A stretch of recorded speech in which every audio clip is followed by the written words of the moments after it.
Muy buenas tardes. Bienvenidos a Una Mirada al Día, programa presentado por la Coordinadora Republicana y la Abeja.p. Como siempre, cuento con la grata compañía de Ángel Delgado, con quien, como todos los días, analizamos el acontecer político nacional. El día de hoy vamos a empezar, Ángel, por un tema muy importante, y es el hecho que se presenta finalmente el informe final sobre la acusación constitucional de la cual tú eres un protagonista, que se ha presentado en contra de Pedro Castillo por un tema que es traición a la patria por sus declaraciones en favor de entregar soberanamente parte del mar peruano a Bolivia.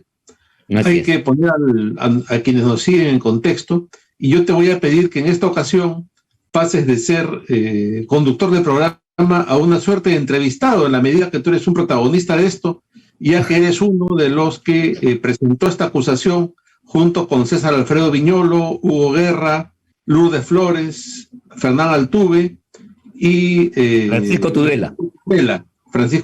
Tremendo equipo que ya ni siquiera el mismo Gareca hubiera podido convocar un equipo tan bueno.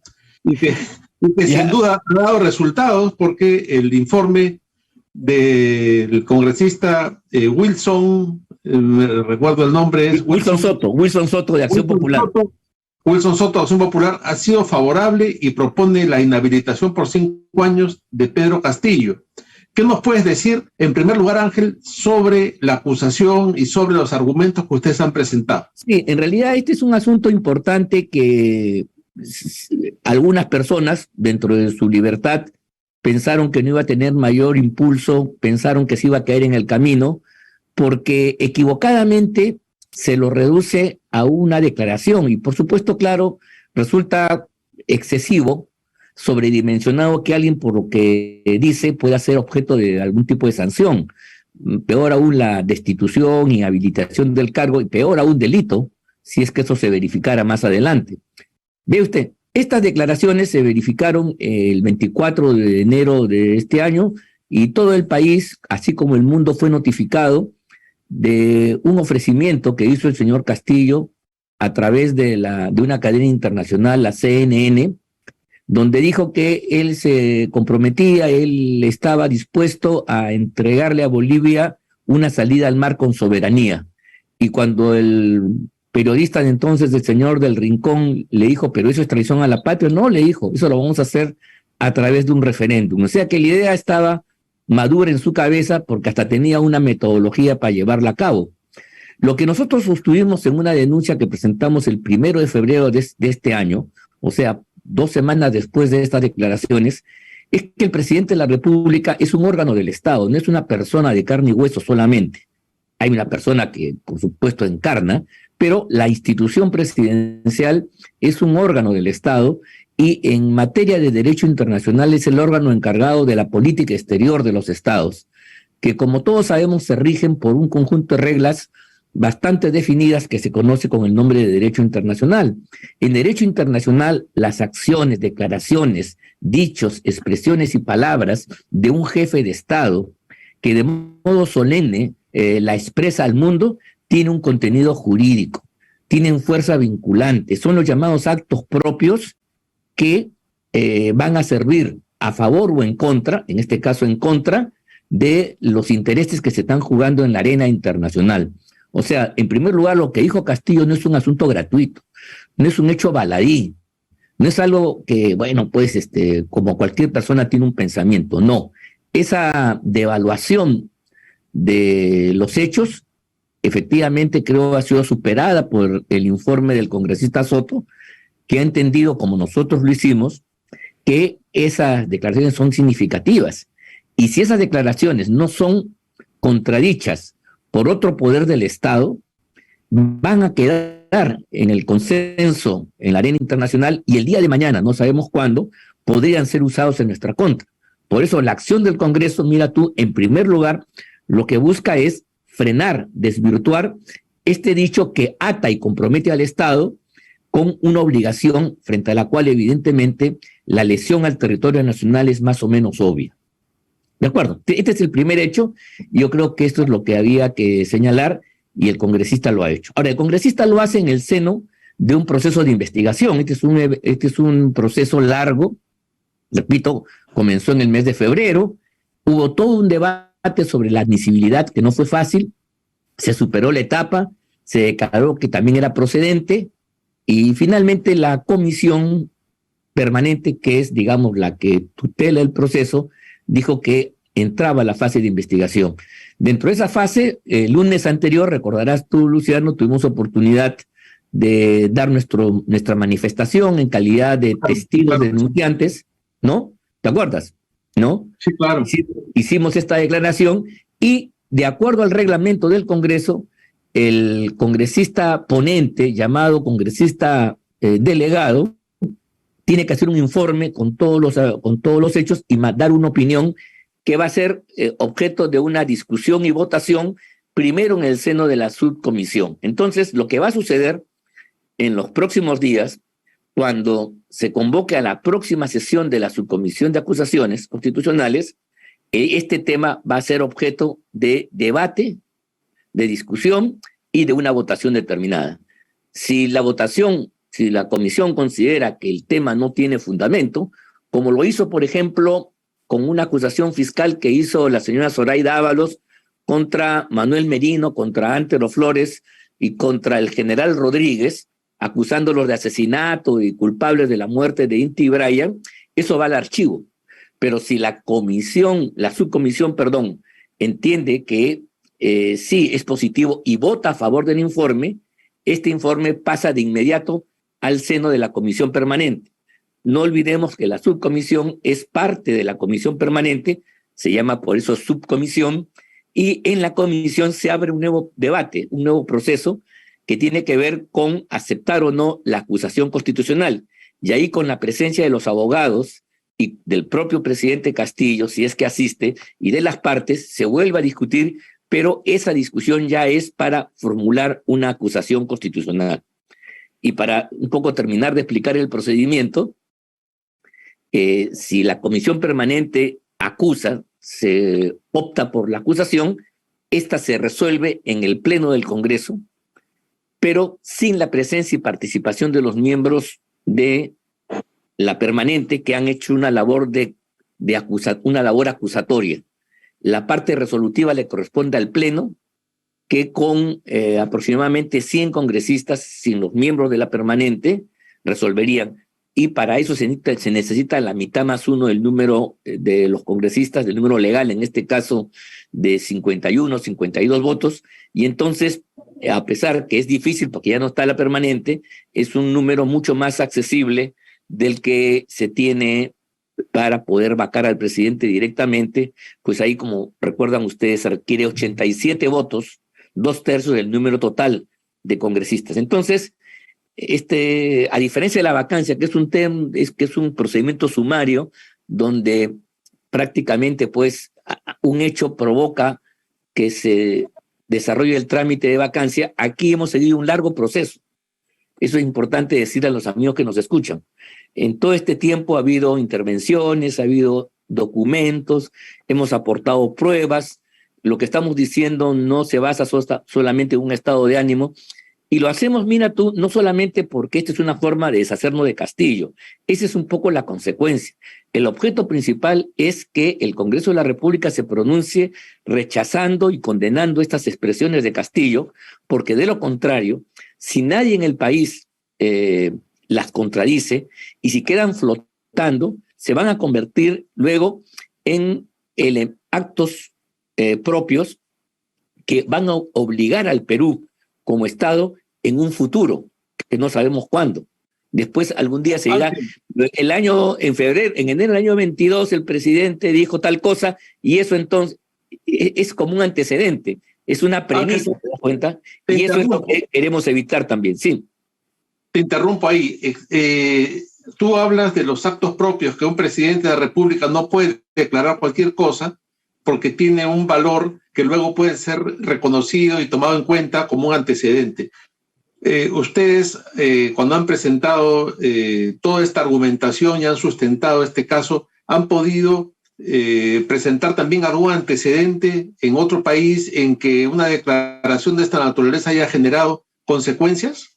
Absolutamente. En la historia reciente de las relaciones diplomáticas e internacionales, hubo una guerra en África entre Mali y otro país, y el presidente de Mali, un conflicto bélico por límites, inclusive que llegó a la guerra, y en un momento el presidente hizo una declaración que salió diciendo que él no tenía problema que lo que declarara finalmente la Corte, porque estaba seguro, aunque le dijera que iba a dividir la mitad de la capital del país. Esas declaraciones, que luego el presidente se retractó, dijo que eran bromas, fueron usadas por el país contrario como un argumento a su favor. Y felizmente, digamos, ya la solución al final, se llegó a una solución de compromiso, pero lo que quiero decir es que esta declaración fue usada. Y el otro caso emblemático es lo que sucedió con Francia, que venía detonando bombas nucleares en la atmósfera, en el atolón de Mururoa, allá en Oceanía. Esto provocó el rechazo de dos países, de Nueva Zelanda y Australia, que decía que se contaminaba el ambiente, ¿no? Los otros decían que era parte de la soberanía, pues, de Francia hacer este tipo de experimentos nucleares. Bueno, resulta que el presidente Giscard d'Estaing, en un momento determinado, declaró en una reunión con unos oficiales, en un evento público, pero de poca trascendencia, que en realidad más importante eran hacer estos experimentos en el subsuelo. Bueno, con esta declaración que hizo el presidente de Francia, ¿no? Nueva Zelanda ganó en la corte y impidió que se hicieran este tipo de experimentos en la atmósfera a partir de una declaración del presidente de la República. Entonces, lo que el jefe de Estado, que repito, no es una persona, sino es un órgano de un aparato que tiene personalidad jurídica en el ámbito internacional, es determinante. Esos son como las costumbres internacionales, como son los dichos. Bueno. Inclusive algunos amigos pueden entender, en un juicio, en un litigio, si uno tiene un comportamiento que está reconociendo a alguien como propietario, aunque no lo sea, eso después va a tener efectos a la hora de la sentencia.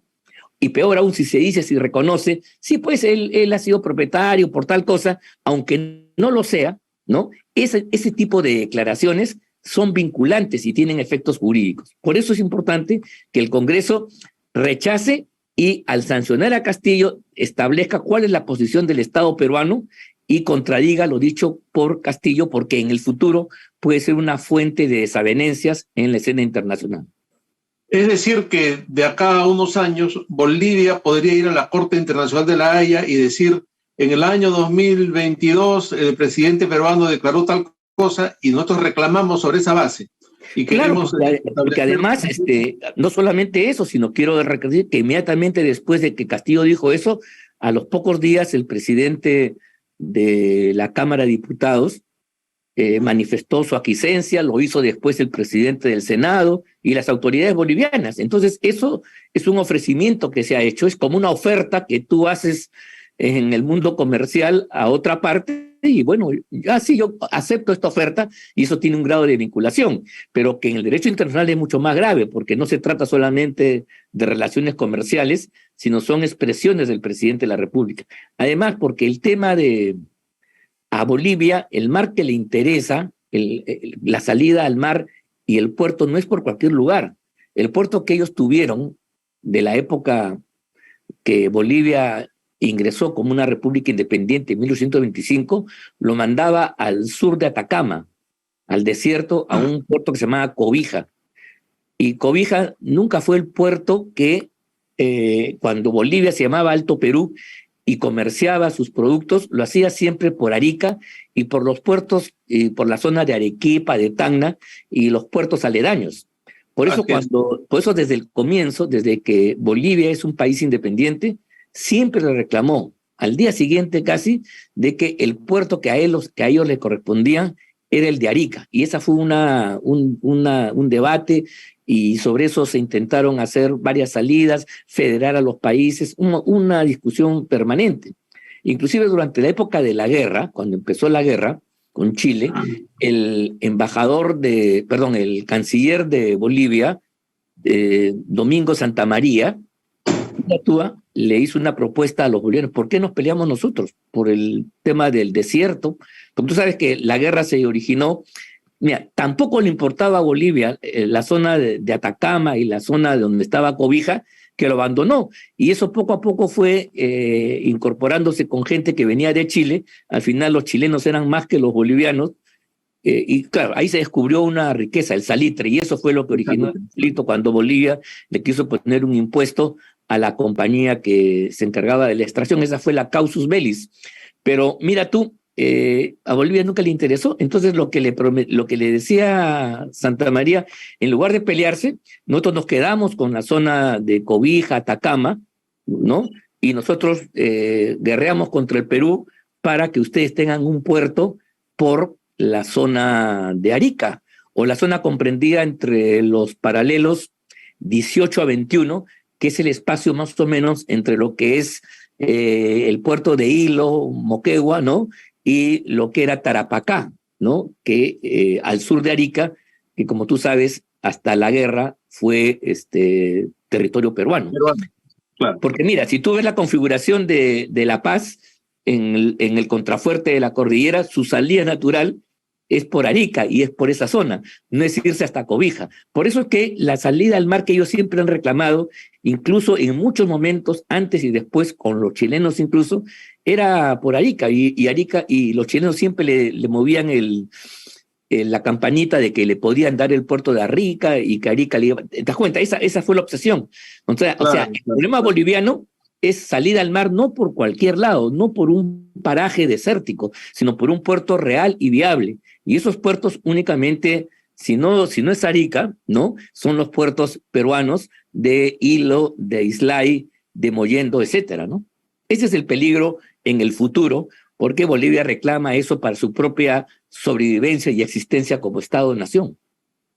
Claro, y está clarísimo que estas declaraciones de Castillo abren la puerta a esta situación, y todo esto en el contexto de la presencia del Foro de Sao Paulo con una idea muy clara de lo que es destruir las naciones hispanoamericanas y ir creando los estados pluriculturales. Y bueno, y dentro de ese contexto del Foro de Sao Paulo está esta salida al mar de Bolivia. No olvidemos que Evo Morales es un protagonista de esta historia, ¿no? Entonces, muy oportuno lo que está sucediendo acá, y ustedes están sentados en una posición importantísima. Mira, porque, Ángel, tal vez, aunque no se llegue a la acusación, es muy importante que quede en los anales del Congreso que hubo este movimiento, llegado el caso, porque eso también siente una posición peruana, ¿no es cierto? Por supuesto que sí. Y mira, yo quiero decirte lo siguiente, que si estuviéramos en una situación normal, las acciones de Bolivia finalmente de querer salir al mar se estrellarían con la realidad. Ellos han fracasado una y mil veces, y hicieron hace unos años atrás una demanda ante la Corte para desconocer el tratado de límites que ellos firmaron unilateralmente con Chile, ¿no? Pero es en una situación normal. Pero ¿qué pasa si la política del Foro de Sao Paulo de redefinir las fronteras y los países, estados del continente se verifica y empezamos a crear repúblicas sobre la base de los pueblos originarios, una república aymara, una república quechua, una república araucana, qué sé yo, ¿no? Y se modifica el mapa en la región? En ese contexto, en ese revoltijo, el tema de mar para Bolivia pues tiene una dimensión completamente distinta, como tú comprenderás. Ya no es casi problema, sale como por un tubo, como se dice, ¿no? Y ese es el grave peligro. O sea, no es solamente lo que él ha dicho y compromete, sino que el contexto donde el Foro de Sao Paulo, mira, es la fuerza hegemónica en América Latina. Que los amigos que nos escuchen entiendan esto. El triunfo de Petro, el probable triunfo de Lula en Brasil, ¿no? Van a acercar el Perú. El único país que no está en esta órbita es un Ecuador que está profundamente debilitado y amenazado por los movimientos indígenas. Entonces, el Perú se constituye el último territorio y tenemos un presidente y una coalición de gobierno que adquiere al Foro de Sao Paulo. Ha sido la fuerza de los peruanos, de la prensa independiente, de todos nosotros los que le hemos puesto un freno, pero el freno puede desbordarse. Y entonces, en una presión de ese tipo, el tema de la salida al mar con soberanía para Bolivia deja de ser un planteamiento utópico y puede convertirse en una peligrosa realidad. Sí, no, sin duda muy importante. Bueno, hay que esperar unos días porque entiendo que ya falta muy poco tiempo, ha pasado todo el proceso que tiene que pasar en la subcomisión y a esto ya se va al pleno, bueno, primero a la comisión permanente y luego al pleno, ya será cuestión, Ángel, de no más de un mes, ¿no es cierto? Sí, pues, porque mira, tú, si el pleno, perdón, la subcomisión debe reunirse esta semana, a más tardar el lunes próximo. Ya, bueno. Claro. Entonces, ahí se vota. Pato Gallareta. Si se vota a favor, como creemos, porque hay los votos suficientes, la siguiente semana lo está viendo la subcomisión. Ahí va el presidente, ahí sus abogados, se discuten nuevamente y se vota. Y si se vota ahí, la causa está expedita para que vaya al pleno. Otra semana más, 2 semanas más. Entonces sí, un mes y medio sería el plazo razonable para que esto sea resuelto en un sentido o en otro. Bueno, vamos a esperar con mucha ansiedad de este asunto porque realmente puede ser una gran solución a un problema grave para el país. Y cuando todo el mundo pensaba que esto estaba ahí empantanado, mira, nos da la gran sorpresa de que podría ser una salida interesante para la crisis política del Perú. Así es. Tesis que además la podemos defender con solvencia y no es solamente, aprovecho para decir a los amigos, una fórmula que busca la puerta falsa para llegar a un objetivo. No, no, no. Este es un tema del mayor calado, de la mayor envergadura, es un tema importante. Que alguna gente no lo haya valorado así es un asunto, pero yo creo que en el curso de los próximos días y a la luz del debate, la gente va a tener una mejor comprensión de este problema y ver que sí es un asunto decisivo para el destino nacional, ¿no? No, sí, está clarísimo y es muy importante la divulgación de este asunto, ¿no? Que se comprenda, como tú acabas de decirlo, que no se ha buscado una salida alternativa a la vacancia, que Así es. si, ¿no? Que si además resulta la destitución de Castillo en buena hora, pero acá lo que se está buscando es defender una posición de la soberanía nacional muy importante frente a una amenaza a la misma. Yo creo que eso Así es. tiene que quedar claro y es muy importante la estrategia de comunicación que haga esta comisión, este grupo que ustedes han formado con tanta solvencia y con tanto profesionalismo. Vamos a esperar eso. Ángel, otro tema que tiene que ver también con el Congreso, fíjate que estamos en ese tema, es lo que está pasando con la elección del defensor del pueblo, ¿no? Y es que ya dentro de esta misma lógica que constantemente se pretende impedir que el Congreso cumpla con sus funciones, ahora se quiere impedir que se elija al defensor del pueblo por una movida nuevamente en el Poder Judicial. Esta situación se está convirtiendo ya en una costumbre, ¿no? Bueno, es parte pues de la destrucción de la crisis del Estado de Derecho. El régimen constitucional en todos los países democráticos del mundo se basa en la separación de poderes. Y este tipo de injerencias de pequeños jueces provisionales que impiden que el Congreso de la República haga su tarea fundamental, en un caso legislar, en otros casos elegir a los altos funcionarios, dignatarios, como el defensor del pueblo o el Tribunal Constitucional, es un desatino, es un despropósito, revela la enfermedad y la corrupción que hay en este caso en el Poder Judicial, que se permite que jueces provisionales saquen amparos y medidas cautelares que, repito, tienen otro fin, tienen otro objeto para que el Congreso no elija, no cumpla su función, en este caso elegir al defensor del pueblo. ¿Por qué? Porque no le gusta ¿a quién? Al sindicato de trabajadores de la Defensoría del Pueblo. Entonces yo creo que sinceremos la cosa y digamos que el sindicato elija pues quién quiere ser el defensor, lo cual demostraría qué poca importancia tiene esta institución para el país, en verdad, ¿no? Lo que pasa es que los caviares se descuidaron hace unos meses atrás y pensaron de que el Congreso no tenía los votos para elegir al Tribunal Constitucional. Si no hubieran hecho lo mismo, hubieran recurrido al Poder Judicial, lo hicieron el año 2021, o sea, hace un año, cuando el Congreso de entonces quiso elegir a los miembros del TC, igual, consiguieron una medida cautelar y un juez provisional, supernumerario, bloqueó el proceso, luego los congresistas se chuparon, bajaron la guardia y consiguieron su objetivo.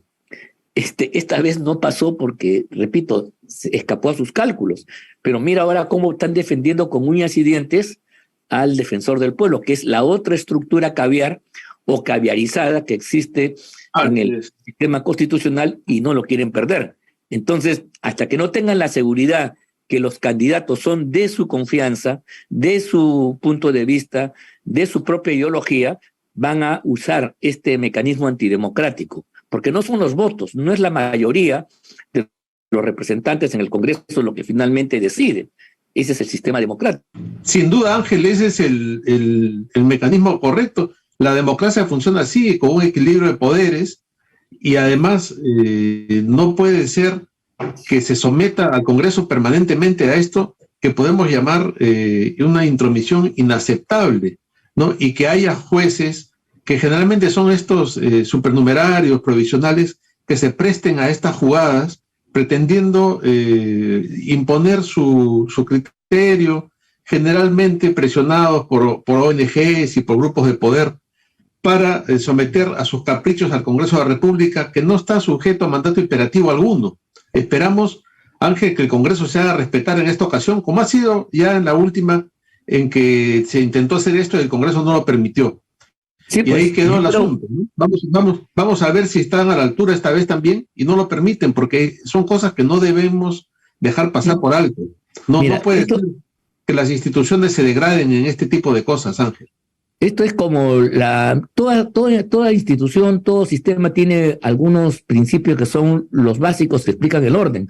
Es como si tú puedes, no sé, pues en el mundo de la religión, alguien quisiera cambiar el misterio de la Santísima Trinidad, el misterio de la salvación, cómo Dios se hizo hombre, en fin, estos dogmas que son los fundamentos del cristianismo. Si tú los cuestionas, te sales pues del cristianismo, ¿sí o no? Entras a otra cosa distinta. Pero sucede lo mismo con el régimen constitucional, que tiene también algunos principios que son soportes de todo el andamiaje, que son dogmas. Y uno de ellos es la separación de poderes, que la función jurisdiccional no puede ser entorpecida por el gobierno, ni por el Parlamento. Imagínate tú si el Parlamento, cada vez que el Poder Judicial saca una sentencia que no le gusta, le interviene, dice que no lo haga así, así, sería inadmisible. Esa es una garantía de la libertad, de la separación de poderes. Igualmente, el Parlamento no se puede meter en las decisiones del gobierno y el gobierno no se mete en el Parlamento. Ese es el equilibrio sobre el cual reposa la democracia y la libertad.